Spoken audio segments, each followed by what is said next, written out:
आजकल ना बड़ा ट्रेंड है कि मैं डाइट पे हूँ। अगर कोई पतला हो रहा है, पूछो क्या कर रहे हैं, कुछ नहीं, बस मैं डाइटिंग कर रही हूँ। DIET तो इसका मतलब है did I eat this.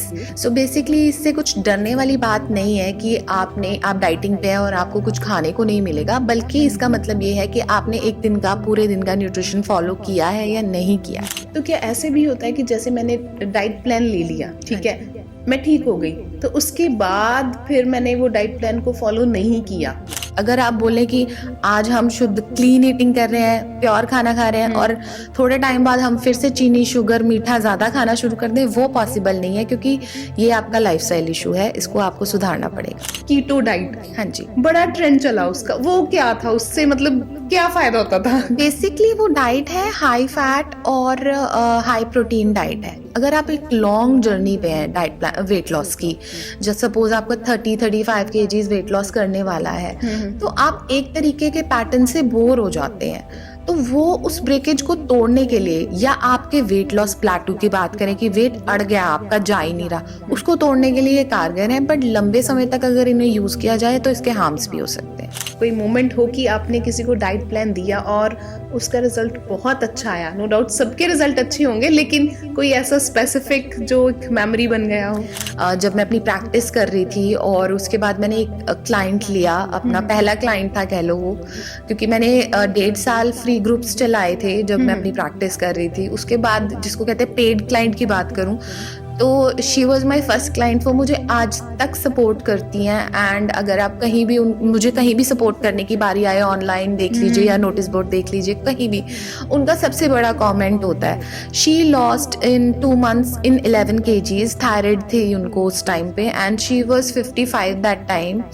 And उन्होंने इतनी अच्छी ट्रांसफॉर्मेशन 1-1.5 महीने में निकाली, और उसके बाद वो आज तक मेंटेन्ड है with her hair skin intact. अगर आप आज भी उनको देखेंगे, वो वैसी ही लगती है जैसे वो 8 साल पहले लगती थी।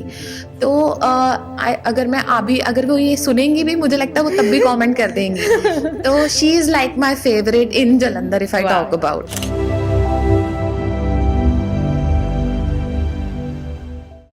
सेंट सोल्जर टाइम्स पर मैं हूं जसप्रीत कौर शेरगिल, और आज मेरे पॉडकास्ट में मेरे साथ मौजूद हैं डाइटिशियन नेहा अरोड़ा, और करेंगे उनसे बातचीत और पूछेंगे कि ये जो आजकल बहुत ट्रेंड चल रहे हैं कि डाइट पे हूं मैं या फिर मैंने डाइटिशियन को फॉलो किया हुआ है, इसका फ़ायदा क्या क्या होता है, और डाइटिशियन कैसे वेट लॉस जर्नी में हेल्प करते हैं और कैसे बताते हैं कि कौन सा खाना खाना चाहिए और कौन सा नहीं खाना चाहिए। तो आइए बात करते हैं डाइटिशियन नेहा अरोड़ा से। मैम, बहुत बहुत स्वागत है आपका। Thank you for inviting me. Ma'am, पहले तो आप आए, उसके लिए बहुत बहुत शुक्रिया, क्योंकि आजकल ना बड़ा ट्रेंड है कि मैं डाइट पे हूँ। अगर कोई पतला हो रहा है, पूछो क्या कर रहे हैं, कुछ नहीं, बस मैं डाइटिंग कर रही हूँ। अच्छा, कोई प्रॉब्लम थी तो उसका सोल्यूशन, हाँ, मैंने डाइटिशियन को कंसल्ट किया था, है ना? तो डाइटिशियन कैसे हेल्प करता है लोगों की कि वो तंदुरुस्त रह सकें और उनकी हेल्थ जो है एकदम से फिट और फाइन रहे? बिल्कुल, आपका क्वेश्चन बहुत अच्छा है। तो डाइट का मतलब जो होता है, जो लोग आजकल लोग बहुत डर जाते हैं ये सुन के कि मैं डाइट पे हूँ, कि कुछ खाने को मिलेगा ही नहीं। हाँ। बेसिकली अगर मैं आपको डाइट को एलैबोरेट करके बताऊँ तो DIET तो इसका मतलब है डिड आई ईट दिस। इसका मतलब ये है कि मैंने चेक करना है कि क्या मैंने सारा न्यूट्रिशन एक दिन में फॉलो किया है या नहीं किया है। सो बेसिकली इससे कुछ डरने वाली बात नहीं है कि आप डाइटिंग पे हैं और आपको कुछ खाने को नहीं मिलेगा, बल्कि इसका मतलब ये है कि आपने एक दिन का पूरे दिन का न्यूट्रिशन फॉलो किया है या नहीं किया है। ओके। तो डाइटिशियन, जैसे आपके पास बहुत सारे लोग आते होंगे, है ना? कई बार प्रॉब्लम होती है कि वो मेडिसिन से ठीक नहीं होती, तो वो डाइट प्लान लेते हैं। हाँ जी। तो कैसे आप उन्हें सजेस्ट करते हो कि आपकी ये प्रॉब्लम है तो आपको ये खाना चाहिए, ये नहीं खाना चाहिए? हर तरीके की लाइफस्टाइल इश्यूज़ के डिफरेंट तरह का न्यूट्रिशन होता है। जैसे कि मैंने स्टार्ट ही न्यूट्रिशन से किया है, तो बेसिकली डाइट एक हवा बन गई है, या लोग डरने लगे हैं कि हमें खाली सलाद और सूप ही पिलाया जाएगा, जबकि ऐसा नहीं है। डाइट का मतलब होता है आपका हर दिन का न्यूट्रिशन चेक। न्यूट्रिशन बेस्ड होता है आपकी लाइफस्टाइल इश्यूज़ पे, आपके शारीरिक नीड पे, कि आपके बॉडी की क्या नीड है। अगर आपको कोई बीमारी है उस टाइम पे, अगर आपको कोई लाइफस्टाइल इशू है, डायबिटीज़ है, PCOD है, थायराइड है या वेट गेन है, तो उसके न्यूट्रिशन के हिसाब से आपकी बॉडी को कितनी कैलोरीज चाहिए, कितना पूरा न्यूट्रिशन चाहिए, उसको कैलकुलेट करना ही डाइट प्लान है। ओके। तो क्या ऐसे भी होता है कि जैसे मैंने डाइट प्लान ले लिया, ठीक है, मैं ठीक हो गई, तो उसके बाद फिर मैंने वो डाइट प्लान को फॉलो नहीं किया, ठीक है, तो उसके फिर कॉन्सिक्वेंसेस अलग होते हैं, मतलब कि जो मैंने डाइट प्लान लिया है वो मुझे होल लाइफ उसको ही फॉलो करना पड़ेगा। आपकी बॉडी की नीड्स चेंज हो सकती हैं, लेकिन आपके लाइफस्टाइल इश्यूज जो है वो चेंज नहीं हो सकते। अगर आपको जेनेटिकली डायबिटीज़ है जी। तो वो वापस भी आ सकती है अगर आपने अपना लाइफस्टाइल नहीं सुधारा। इसलिए आपको डाइटिशियन की ज़रूरत पड़ती है कि आपकी बॉडी के हिसाब से जो आप खाते आ रहे थे वो सफिशिएंट नहीं था, इसीलिए आपको कोई बीमारी लगी है। हाँ। अब वक्त आया है कि आप अपनी डाइट को चेंज करें, लाइफस्टाइल को चेंज करें, जिसमें कुछ समय की एक्टिविटी प्लस आपका डाइट प्लान होता है जो आपको फॉलो करना पड़ता है। बट हाँ, कुछ समय यूज़ करने के बाद आप दोबारा आपके चेकअप्स कराते हैं और चेक करते हैं कि आपकी बॉडी की नीड कितनी चेंज हुई है, कितना आपको रिक्वायरमेंट किस और चीज़ की ज़्यादा ज़रूरत है, उसके हिसाब से डाइट प्लान चेंज होते हैं। बट अगर आप बोलें कि आज हम शुद्ध क्लीन ईटिंग कर रहे हैं, प्योर खाना खा रहे हैं और थोड़े टाइम बाद हम फिर से चीनी, शुगर, मीठा ज़्यादा खाना शुरू कर दें, वो पॉसिबल नहीं है, क्योंकि ये आपका लाइफस्टाइल इशू है, इसको आपको सुधारना पड़ेगा। ठीक है, मगर हेल्दी रहना तो हेल्दी खाना पड़ेगा। ठीक है। कई बार ऐसा भी होता है कि कुछ लोगों को लगता है कि नहीं, अगर हम डाइटिशियन के पास जाएंगे तो वो पता नहीं हमें कैसी कैसी चीज़ें बता देंगे खाने को, कि क्या पता हम अफोर्ड कर पाएं या ना कर पाएं, तो ऐसा भी कुछ होता है। ऐसा बहुत बार होता है, मेरे पास काफ़ी क्लाइंट्स आते हैं ऐसे कि जो ये बोलते हैं कि सानू फैंसी खाना नहीं खाना, स्पेशली इन पंजाब। तो उन्होंने ਹੁੰਦਾ है कि हमें रोटी दाल चावल से वेट लॉस करवाइए, या हमारा जो इशू है वो इन्हीं चीज़ों से दूर करवाइए। तो बेसिकली हर तरीके के डाइट प्लान है। इवन कई क्लाइंट्स ऐसे होते हैं जो बाहर रहते हैं, बेसिकली जो कनाडा है, न्यूजीलैंड है, तो उनकी लोकल अवेलेबिलिटी के हिसाब से मैं डाइट प्लान बना के देती हूँ उनको। और जो पंजाब में रहते हैं उनकी लोकल क्रॉप्स या अवेलेबिलिटी ऑफ फूड के हिसाब से डाइट प्लान बना जाता है। और इसमें कोई हर्ज नहीं है, क्योंकि जहाँ आप रहते होते हैं वहीं का आपको ऑर्गेनिक और क्लीन खाना खाना चाहिए। सो इसमें कोई हर्ज नहीं है, उनके हिसाब से डाइट प्लान बन जाता है। मतलब डरने की बात नहीं है, क्योंकि इसमें डरने की कोई बात अक्सर लगता नहीं है कि डाइटिशियन पता नहीं हमें क्या क्या कैसे कैसे फ्रूट्स बता देंगे और हम वो ले पाएंगे या खा पाएंगे या नहीं, हमारा जो बजट है या पॉकेट जो है वो अलाउ करेगी या नहीं करेगी। ये बिल्कुल आपकी बात सही है। देखिए, मैं आपको एक सिंपल सा एग्जांपल देती हूँ। अगर मैं टीनेजर्स की बात करूँ या लेडीज की बात करूँ, हम अपने हेयर ट्रीटमेंट, नेल ट्रीटमेंट पे इतने पैसे खर्च कर देते हैं एक महीने में, जो कि डाइट का 6 महीने का खर्चा है। जो सिर्फ डाइट प्लान बताने का सिर्फ 6 महीने का खर्चा है, ठीक है। 6 महीने में आपकी ट्रांसफॉर्मेशन बहुत आराम से निकल आती है। और हम आपको वही खाना देते हैं जो आपके घर में अवेलेबल होता है, उसी में थोड़ा फेर बदल करके, थोड़ा बहुत ऐड प्लस माइनस करके आपको अवेलेबल कराते हैं। बट कई लोग अगर इस चीज़ से डरते हैं कि हम आपको फैंसी फ्रूट्स या फैंसी सीड्स या फैंसी आटा खिलाएंगे, ऐसा कुछ भी नहीं है। क्योंकि जो लोग ये आपको रील्स और जो सोशल मीडिया ने बहुत ज़्यादा बूम कर दिया इस चीज़ को, ऐसा कुछ भी नहीं है। जैसी आपकी रिक्वायरमेंट होगी, जैसी आपकी डेली नीड होगी, उसके हिसाब से, आपके पैलेट के हिसाब से मैं प्लान कस्टमाइज करके देती हूँ, स्पेसिफिकली अगर मेरे क्लाइंट्स की बात की जाए तो। ओके। और ऐसा भी कभी हुआ है या कुछ ऐसा इंसिडेंट या आपके कोई मोमेंट हो कि आपने किसी को डाइट प्लान दिया और उसका रिजल्ट बहुत अच्छा आया? नो डाउट सबके रिजल्ट अच्छे होंगे, लेकिन कोई ऐसा स्पेसिफिक जो एक मेमोरी बन गया हो? मेमोरी बहुत सारी है वैसे तो, बट अगर मैं आपको बात करूं कि मेरा जलंधर में जब मैं अपनी प्रैक्टिस कर रही थी और उसके बाद मैंने एक क्लाइंट लिया, अपना पहला क्लाइंट था कह लो वो, क्योंकि मैंने 1.5 साल फ्री ग्रुप्स चलाए थे जब मैं अपनी प्रैक्टिस कर रही थी। उसके बाद जिसको कहते हैं पेड क्लाइंट की बात करूं, तो she was my first client. वो मुझे आज तक सपोर्ट करती हैं। एंड अगर आप कहीं भी मुझे कहीं भी सपोर्ट करने की बारी आए, ऑनलाइन देख लीजिए या नोटिस बोर्ड देख लीजिए, कहीं भी उनका सबसे बड़ा कमेंट होता है, she lost in 2 months in 11 kgs। Thyroid थी उनको उस टाइम पे, and she was 55 that time. And उन्होंने इतनी अच्छी ट्रांसफॉर्मेशन 1 महीने 1.5 महीने में निकाली, और उसके बाद वो आज तक मेंटेन्ड है with her hair skin intact. अगर आप आज भी उनको देखेंगे वो वैसी ही लगती है जैसे वो 8 साल पहले लगती थी। तो अगर वो ये सुनेंगी भी, मुझे लगता है वो तब भी कमेंट कर देंगी। तो she is like my favourite in Jalandhar if I talk about. नहीं, और जैसे काफ़ी डाइट्स के या कह सकते हैं कि प्लान्स के भी ट्रेंड होते हैं। जैसे पीछे आया था कीटो डाइट, हाँ जी। बड़ा ट्रेंड चला उसका, वो क्या था उससे, मतलब क्या फायदा होता था? बेसिकली वो डाइट है हाई फैट और हाई प्रोटीन डाइट है। ठीक है, ये बेसिकली जितने भी ये जो डाइट्स होती है कीटो, पैलियो, इस तरह के जो शॉर्ट टर्म डाइट प्लान्स होते हैं, ये इसलिए होते हैं कि अगर आप एक लॉन्ग जर्नी पे हैं डाइट प्लान वेट लॉस की, जस्ट सपोज आपको 30-35 केजीज वेट लॉस करने वाला है, तो आप एक तरीके के पैटर्न से बोर हो जाते हैं। तो वो उस ब्रेकेज को तोड़ने के लिए, या आपके वेट लॉस प्लेटू की बात करें कि वेट अड़ गया आपका, जा ही नहीं रहा, उसको तोड़ने के लिए ये कारगर है, बट लंबे समय तक अगर इन्हें यूज किया जाए तो इसके हार्म्स भी हो सकते हैं। और एक होती है इंटरमिटेंट फास्टिंग, वो क्या होती है? Intermittent fasting is nothing new. ये फास्टिंग जो हम आधे दिन का फास्ट रखते हैं, इस तरह हाँ, से ये पूरे हिंदी दिन का में चलो फास्टिंग सिंपल, हो गई, हाँ, जैसे व्रत सिंपल जिसे बोल शब्दों देते हैं, में। बट हाँ। ये होता है कि सपोज आपकी विंडो जो है, आपने फास्ट किया 11 बजे तक, या फिर आपने 12 बजे तक फास्ट किया, पूरे दिन का फास्ट नहीं होता। तो आपने अपनी विंडो स्टार्ट की, खाने की विंडो स्टार्ट की 12 बजे या 11 बजे, और आपने ये विंडो 12 से 9 की रखी, तो अगले दिन आप 12 बजे तक नहीं खाओगे, मतलब लास्ट मील आप 9 बजे तक लोगे। Okay. और अगर आप 11 से 8 की विंडो रख रहे हो, तो ये भी एक ट्रेंड है।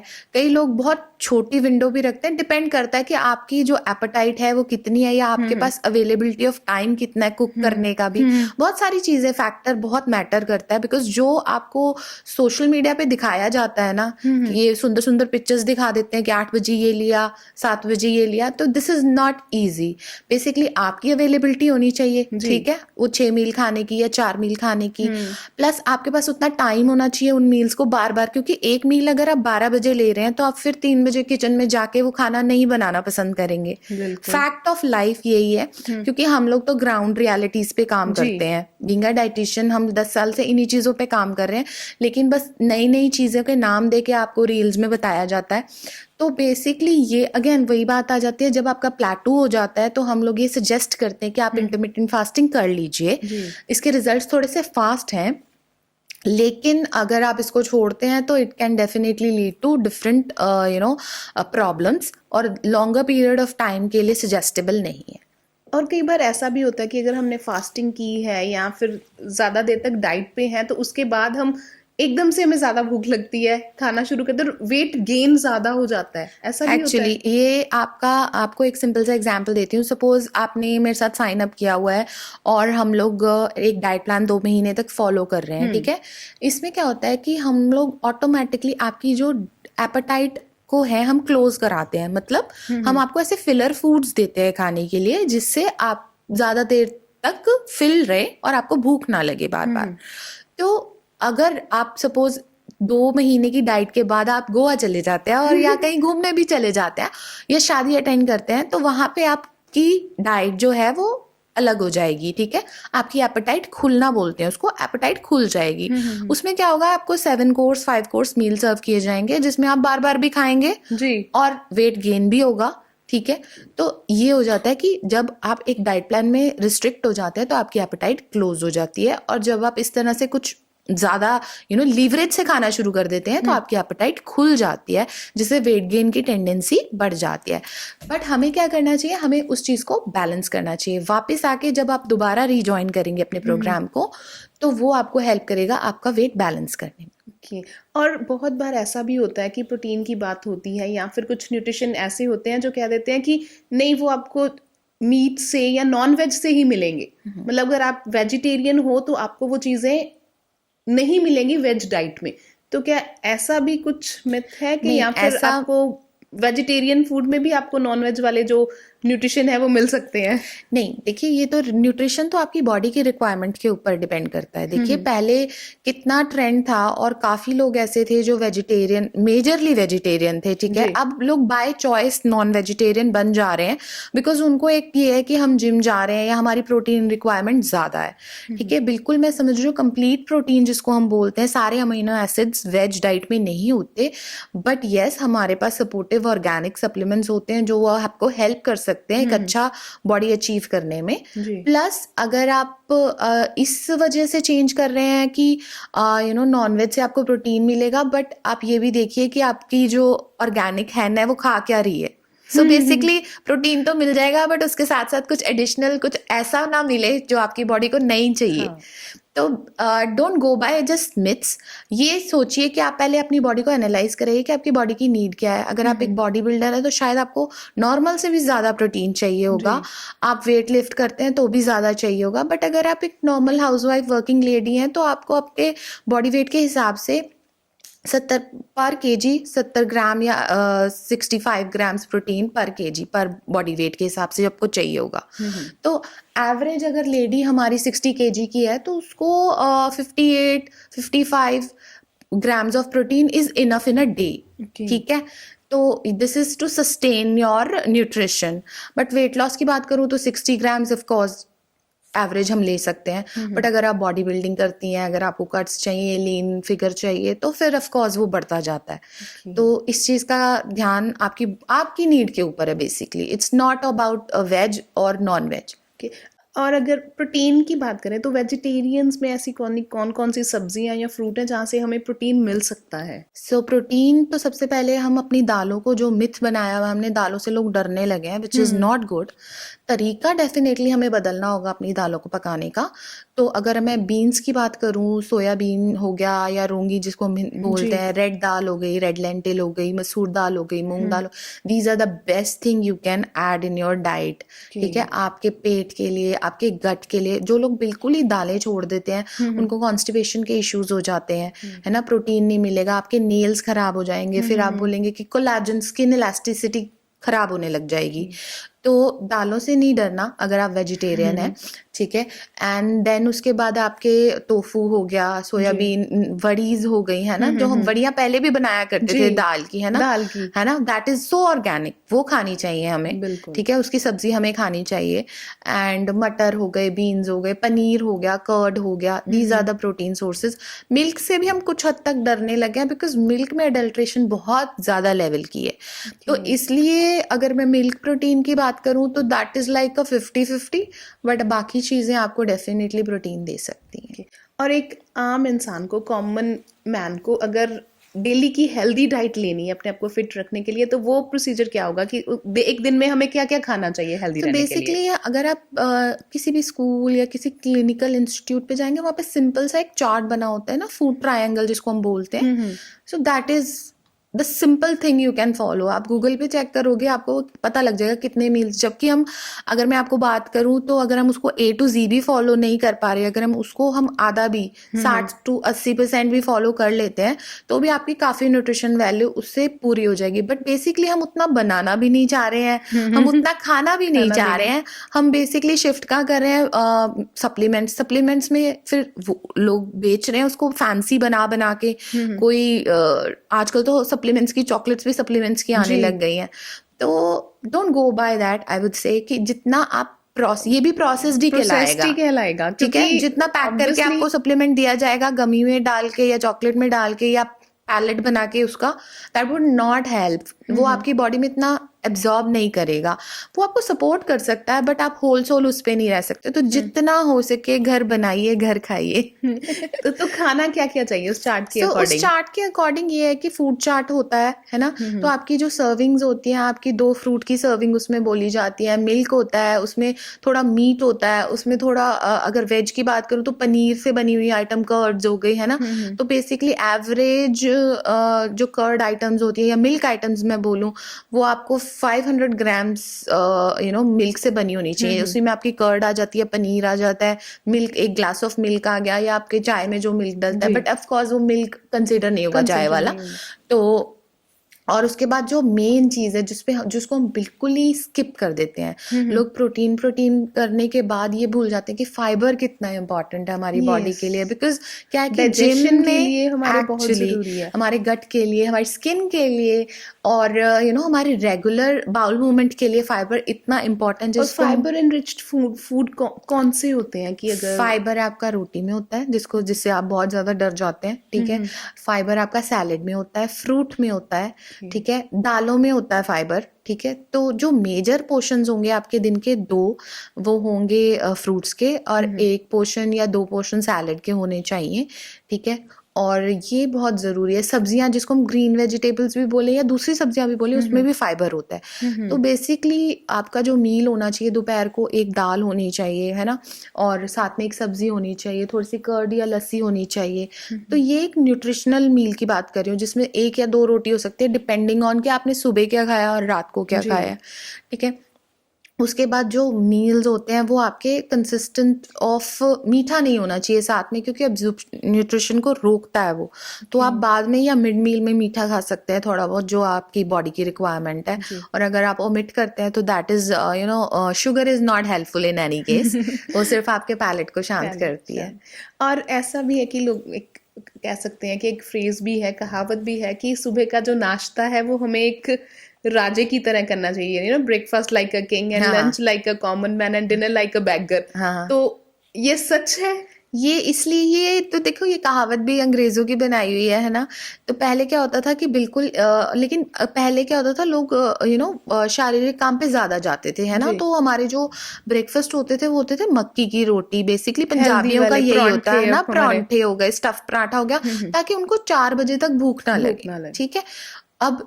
अब का जो, अगर हम, हमारे सिटिंग जॉब्स हैं, ज्यादातर हम लैपटॉप्स पे रहते हैं, है ना।